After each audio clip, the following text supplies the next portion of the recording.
meron na ring nakaabang na warrant of arrest dito kay Basti Duterte. Kaya yung mga taga Davao, ingat kayo.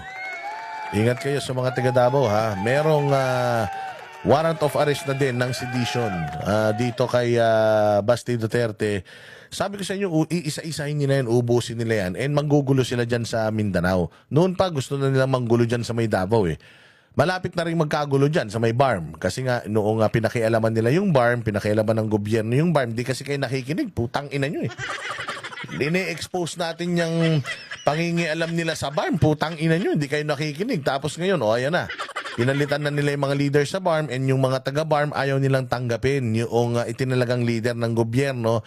And alam naman natin na nagkaroon ng kapayapaan sa Mindanao dahil kay Pangulong Duterte. Noong kanyang isinulong at ipinrioritize yung Bangsamoro Basic Law, hindi ba? So nagkaroon na ng mapayapang buhay dyan. Ngayon, babalik na naman. Dahil na naman dito kay Bongbong Marcos at pinakialaman nila yung BARM. Tinan mo binigay na nga natin sa BARM yung kanilang kalayaan para i-govern yung sarili nilang region. Pero under pa din siyempre ng supervision ng gobyerno, pabayaan natin sila na nagawin yung mga dapat nilang gawin para sa ikauunlad ng region nila. Besides, birthright naman talaga nila yan. Tapos ba't natin pinakialaman na naman? Nung nakaraan, nagkaroon ng mga chismis na kinakangkong pati yung pera ng BARM. Kasi sabi nila yung budget daw ng BARM mas malaki pa daw sa budget ng Pilipinas. So, pinakikialaman daw yun. Ito na naman, biglang hindi na magkakaroon ng eleksyon doon. First election nila, tapos pinigilan natin. Bakit? Tapos ito, pinagpapalitan na yung mga tao doon. And may mga bali-balita na nagkakabilihan na din daw doon. May mga nangangamatay na doon. So, ito na, nagsisimula na naman, ginugulo na naman nila. Dahil sa corruption nila, ginugulo na naman nila yung mga inayos na nga eh.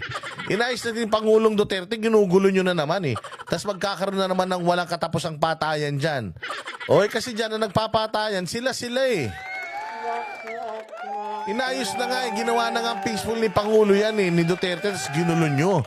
Tapos ngayon, may mga nilagay silang tao, hindi sila papayag, so baka magkagulo na naman dyan. Tapos dito naman sa Davao, kita mo naman, pinapasok yung mga property ng mga Duterte. Bakit? Wala namang kaso si Pangulo dito sa Pilipinas.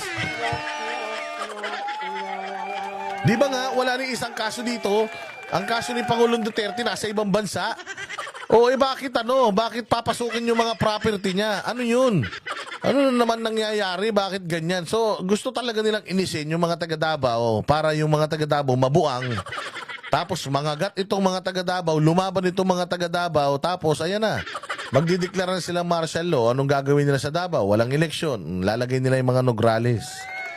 Kasi ito masaklap, na-eliminate na nila yung mayor.